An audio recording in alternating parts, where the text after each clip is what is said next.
So you are aware that no matter where you stand and no matter how much of that which you have wanted has come into full fruition, that still the details of where you now are will continue to launch new desire, yes? So it will never be possible to become finished with desire. Is that right? It is, isn't it? That's why we refer to all of us as eternal beings. Many of you are knowing that you are source energy in a physical body, and that this physical body is in fact an extension of that source energy. So here you are, literally, leading edge source in a leading edge environment. You get that? Many humans do not refer to themselves as source or God in a physical body, but we can find no other way of explaining, because we know who you were before that part of you came forth into this physical body, and even more, we know who you still are from that source energy perspective. So it's easy for us to, at any moment, identify that you are predominantly source energy, but that source energy has a physical, human, leading edge perspective that is thinking and creating. And the reason that we take the time to explain to you these two important aspects of who you are is because these two important aspects of who you are vibrationally playing off of one another all the time. In other words, from your source energy standpoint, you know your value. You feel utter worthiness. In fact, worthiness is not even a word that would be coined in the vibrational vocabulary of non-physical, because it is a non-issue. In other words, you can't not be worthy, so it isn't talked about. It's just known. Your well-being, your value, who you are, is just known by all that is and by that non-physical part of you. So if you are standing in your physical form and you are finding fault with yourself, feeling inadequate or inappropriate or not enough, you're going to feel a discord rippling through your body in the form of emotion, negative emotion, because all of your emotions are your in-the-moment indicator of the alignment with the thought you're thinking in the moment and how you really view same perspective or same thought, same situation, same condition from your broader non-physical perspective. So these 2 points of vibrational relativity are playing off one another constantly, and your emotions are the feedback of that. So did you get that? That means that by paying attention to your emotion, you know how what you're thinking in this moment meshes or doesn't mesh with how your source energy, inner being, is feeling about same subject in same time. So when your grandmother looks at you and adores you, the reason that feels so good to you is because your grandmother has influenced you to a thought that is in harmony with the way source, or that broader non-physical part of you, feels about you. You're beginning to get a sense of these 2 points of vibrational relativity. Same as all guidance systems. Jerry and Esther have 4 different kinds of systems now in a variety of vehicles, navigational systems. But they all operate off the same premise, where they program their desired destination in. The system knows where they are and then calculates a route between where they are and where they say they now want to be. Magellan never says, "Where have you been? Where were you? Why didn't you get here sooner?" or "Why are you even here at all?" Magellan never says, "I told you yesterday when you asked and you didn't listen, so now you're on your own." In other words, the navigational system is really straightforward. It gives feedback about where you are in relationship to where you now want to go. And your emotional guidance system gives the same sort of feedback. But in order for you to trust it or to understand it or to be willing to listen to it, we think it might be helpful for you to understand how it is that it comes about. We want you to remember that you are confident, secure, non-physical energy. And you make the decision to come forth into this physical body. And you said, I really like the idea of coming forth on planet Earth in this leading edge time. I particularly, you said, we remember, we told you we would remind you, I particularly like the variety that is upon the planet. Because from this variety, I will be able to sift and sort and come to my own personal conclusions about what I prefer. Because you said, we said we would remind you, I am a creator going forth into a leading edge creative environment. And what could be better than variety from which I will choose? And then you said, and as things happen, which help me to know, don't like that, would like that better, don't like that, would like that better, really like that, would like more of that. As I'm choosing from this buffet, I'm not only choosing from among what is already there, but the variety that surrounds me and the others with whom I will be co-creating will inspire yet new ideas of desire that could not have been determined or concluded or desired from previous situations that are only the byproduct of this particular unfolding of life. So you said, I'll go forth and I'll let the variety inspire me to the new idea.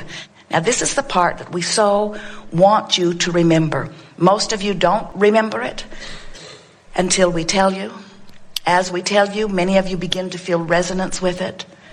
So the non-physical part of you said, all right, you'll go forth into your physical body, and the larger part of who you are will remain non-physical. And a part of your perspective will be expressed into the physical, and that part, that leading edge part, sort of like the pioneer, will be out there dipping into things beyond that which has ever been dipped into before. And as you are dipping into those new places, interacting with those new people under those new conditions, you will come, you leading edge part of that which is source energy, you will come to new leading edge conclusions, decisions about what you want. New preferences will be born within you. And here's the part we want you to remember. And when that preference is born, source energy part of you said, we will go completely to that new idea. And we will resonate totally with that new idea. We will literally, vibrationally become it. When you, from your physical format, come to a decision, clear or not clear, big or small, broad or narrow, when you come to a conclusion of something that you would prefer that is different than what currently is being lived by you, source energy becomes that immediately, moves fully into the thought of that. Now, how is that possible? Why can source energy become fully integrated with your new idea of desire when you can't do it that quickly? Because source has no resistance. Source is not beating the drum of I can't do it, I shouldn't do it, others might not like me to do it. Source in its purity, source in its knowledge of the ways the laws of the universe work. Source trusts your ability to know. Source knows that you are the leading edge one living the leading edge experience, and that if your leading edge life has caused you a leading edge desire, that it is a leading edge desire worth following. Isn't that nice to know?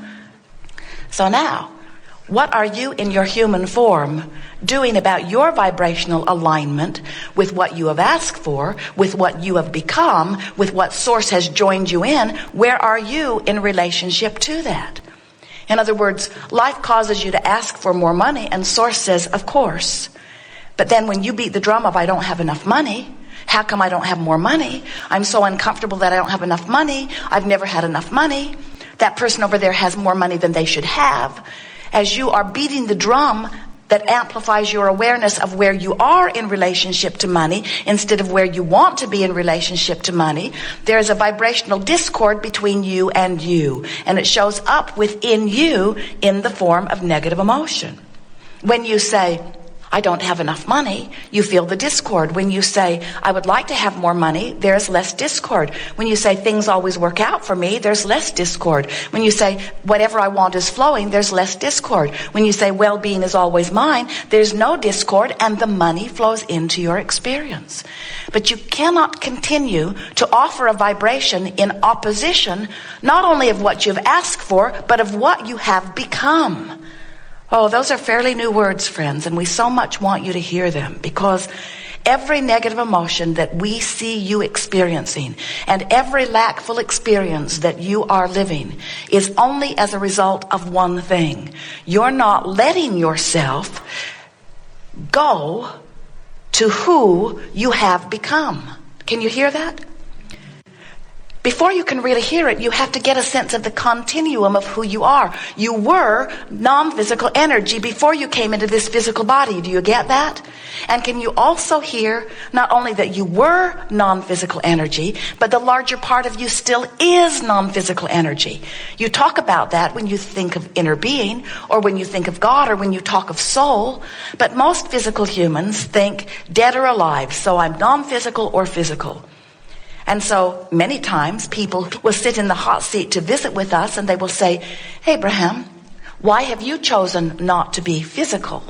When will you come forth and no longer be non-physical and be physical in a physical body? And we say, we will never come forth and not be non-physical and only be in a physical body, and neither will you. There will always be the non-physical part of you that is the larger part of you, the eternal part of you, the continuum part of you, you see. So what this gathering is about, it's not about the eternalness of your being. That is a given. And whether you understand it or not, you just are. And when you croak, we love that disrespectful word. And all of you will croak, you know that. Croak, croak, croak. You're all going to croak.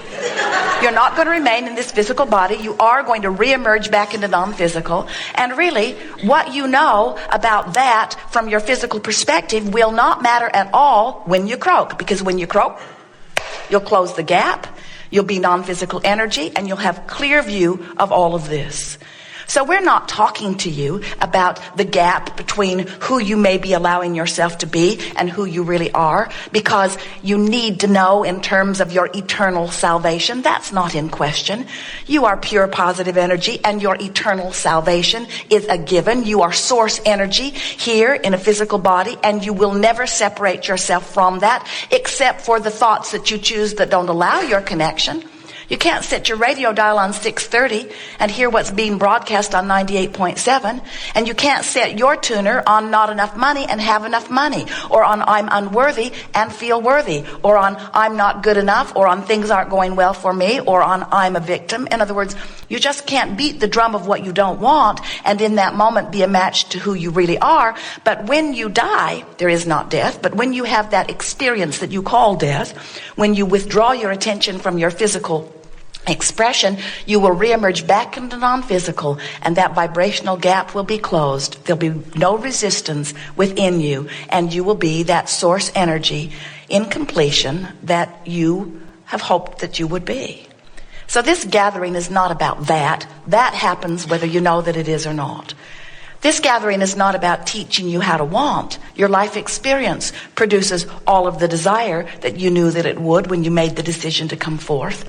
This seminar is about helping you, while you're in your physical body, to close that vibrational gap so that you can begin to more consciously allow the fullness of who you are to express here in this physical life experience. When you're tuned in, tapped in, turned on, when you are allowing your connection to source energy, you're high on life. You are in love with life. You feel good. You are clear-minded. You are flexible. Your physical body feels good. You are resilient. Your physical body is healthy. In other words, in that connection, in that absence of vibrational resistance, you are thriving on all fronts, you see.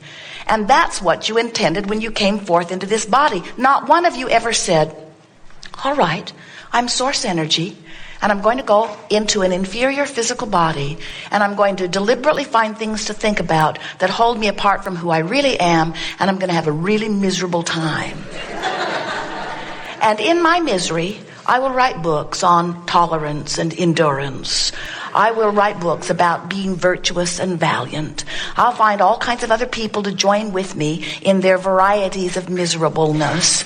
And hopefully I'll be able, through my misery and suffering, to earn a better place in heaven when I die. And we say, well, that's a given, because when you die, that gap closes anyway.